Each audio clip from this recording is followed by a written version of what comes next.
कपड़े लौटा दो। सब लोग मुझ पे हंस रहे हैं। मैं फिर कभी शक्ति स्तंभ मुकाबले में नहीं जाऊंगा। सनी के सामने 20 साल का लड़का गिड़गिड़ा रहा था और लोग उस पर हंस रहे थे। तुम्हें क्या लगा रक्षा अकेडमी आते तुम मुखिया बन जाओगे? तुम्हें पहले मुझसे मुकाबला करना पड़ेगा। तभी लोगों में से एक आवाज गूंजी, मैं करूंगा तुमसे मुकाबला। सभी लोगों की नजर उस आवाज को ढूंढ रही थी। तभी भीड़ में से 18 साल का लड़का सामने आया।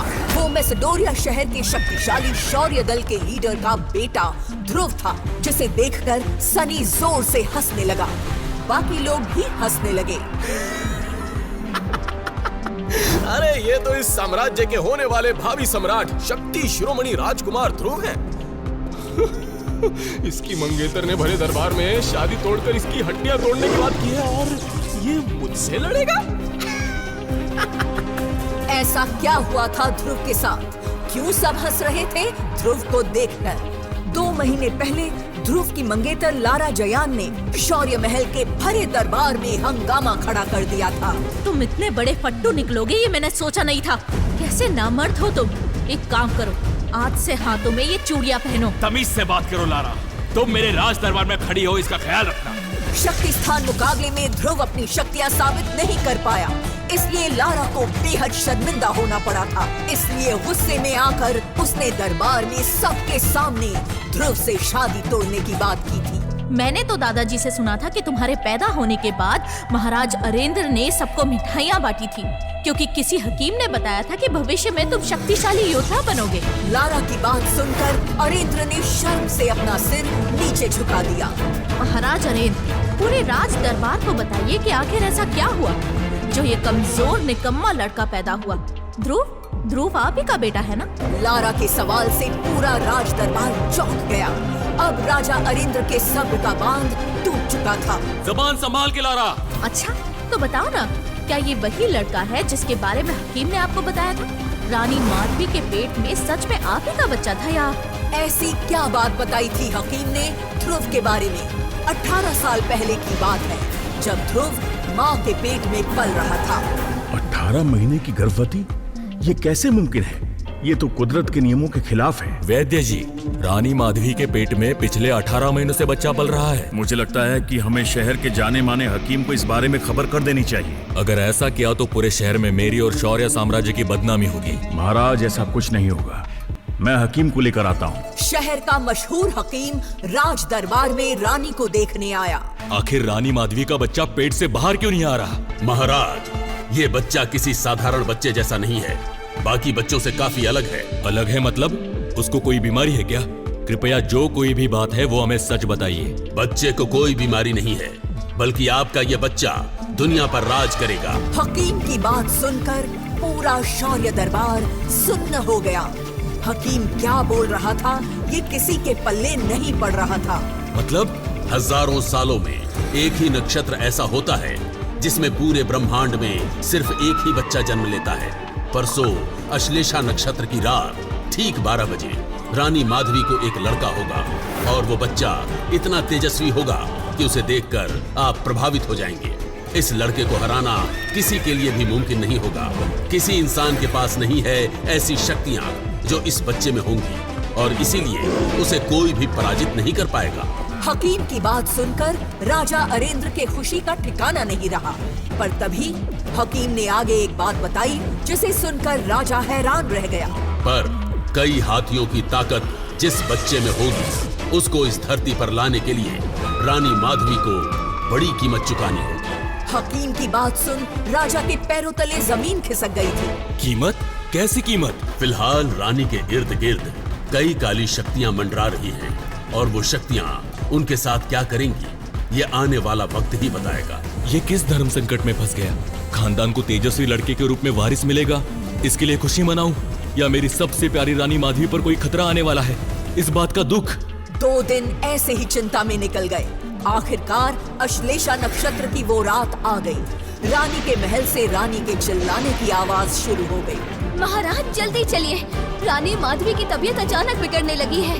दासी की बात सुनते ही राजा अरेंद्र के होश उड़ गए। उसे तभी हकीम की बताई बात याद आई। राजा दौड़ते हुए रानी के महल में पहुंचे। जैसे ही उन्होंने रानी को देखा, वो हक्का बक्का रह गए। रानी का पेट बड़ा हो गया था।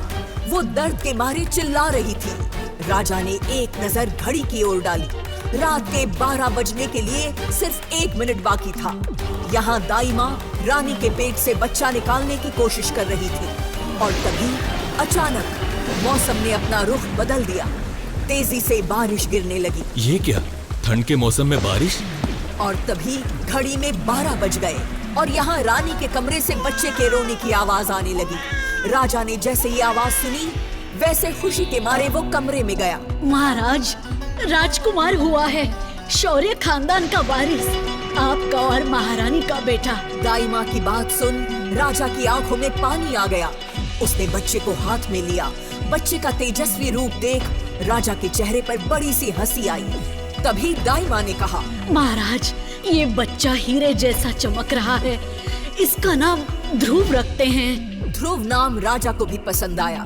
राजा बच्चे को देखने में व्यस्त हो गया और वहाँ रानी माधवी अचानक कहीं गायब हो गई, क्योंकि ठीक 12 बजे काली शक्तियाँ जागृत हो गई थी। हाथ में बच्चा लेकर राजा रानी की ओर मुड़ा और उसके होश उड़ गए। सारी दासियाँ दाई माँ रानी को ढूंढने लगी, पर रानी कहीं नहीं मिली।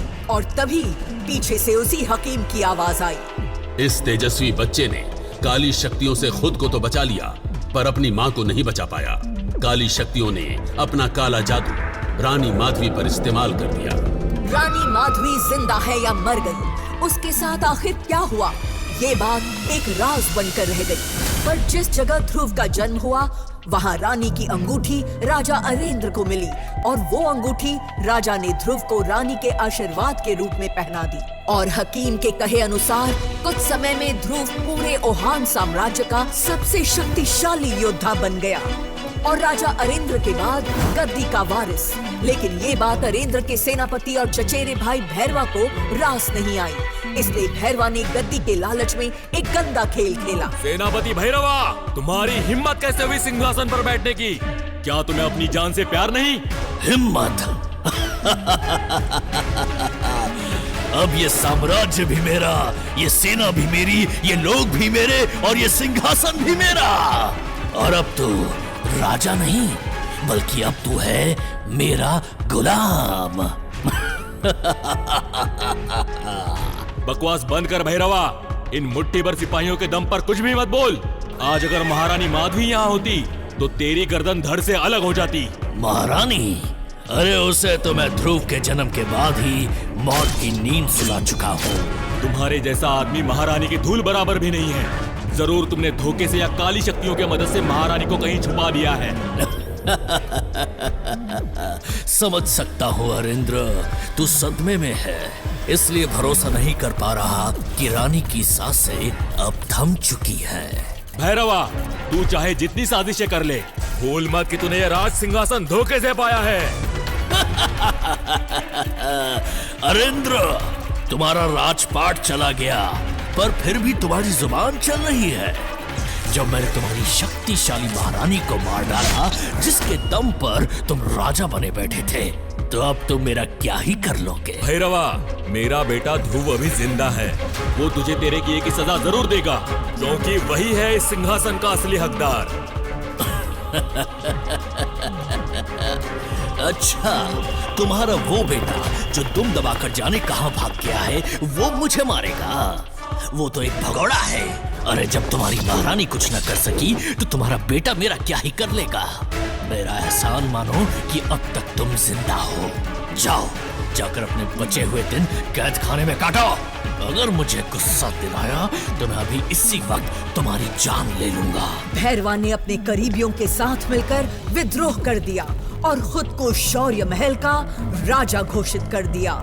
जब महारानी के किसी वफादार को भैरवा के धोखे भरे विद्रोह का पता चला तो उसने सबसे पहले ध्रुव को इसकी खबर दी। राजकुमार ध्रुव, आपको जल्द से जल्द मैसेडोनिया छोड़ना होगा। शौर्य महल पर भैरवा ने विद्रोह कर कब्जा कर लिया है और हर एक वफादार का सर एक एक करके धड़ से अलग कर रहा है। क्या बेकार की बातें कर रहे हो? तुम होश में तो हो? मैं जानता हूँ कि आपको इस बात पर विश्वास नहीं होगा, लेकिन यही सच है।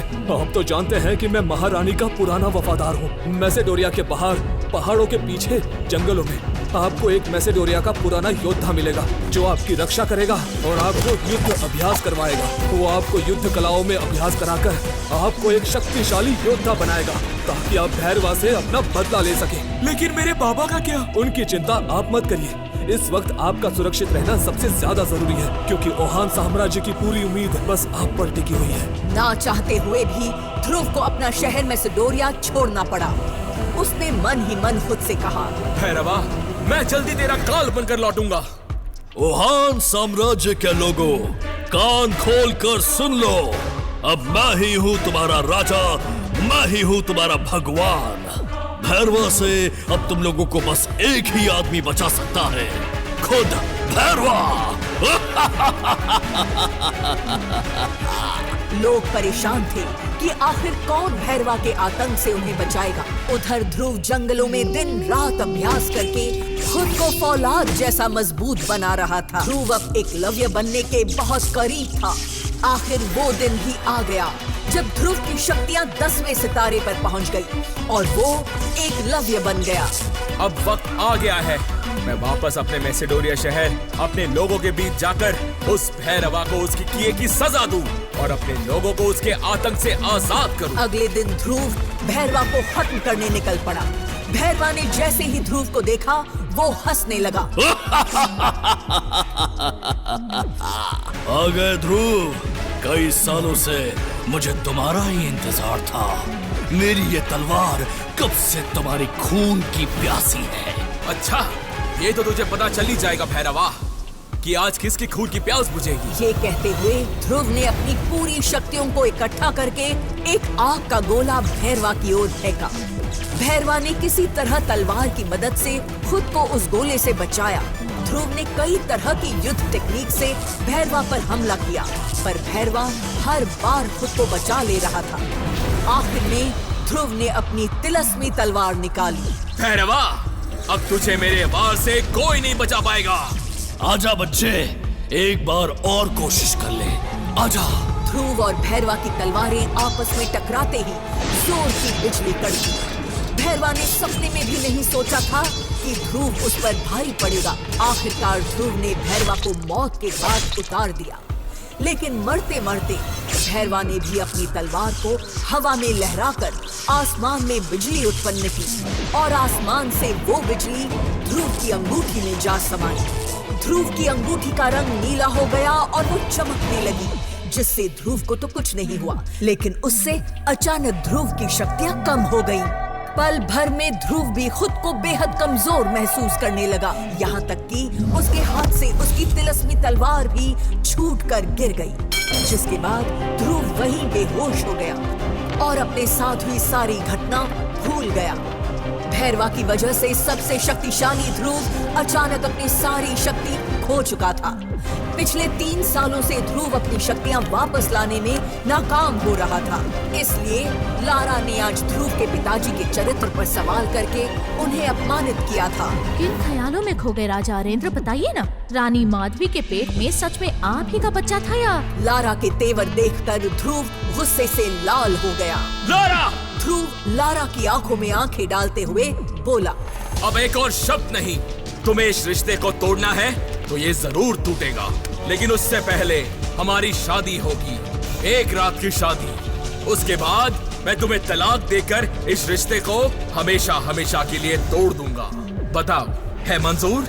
लारा गुस्से से लाल हो गई। ये क्या बकवास कर रहे हो तुम? तुम्हें मालूम भी है इससे मेरे और मेरे परिवार की कितनी बदनामी होगी? तो जो तुम कर रही हो उससे भी हमारे परिवार की बदनामी होगी, और जब बदनामी होनी है तो क्यों ना दोनों की हो। हाथ की चुटकी बजाते हुए लारा ने कहा, 3 साल बाद हम दोनों के बीच एक मुकाबला होगा। अगर उस मुकाबले में मैं जीत गई तो तुम्हें इस रिश्ते को तोड़ना होगा और सारी उम्र मेरे गुलाम बनकर रहोगे, और अगर तुम जीत जाते हो तो मैं तुमसे एक रात की शादी करूंगी। बोलो, है मंजूर? शर्त सुनकर महल में सन्नाटा छा गया। सबकी आंखें ध्रुव पर लगी थी। मंजूर है।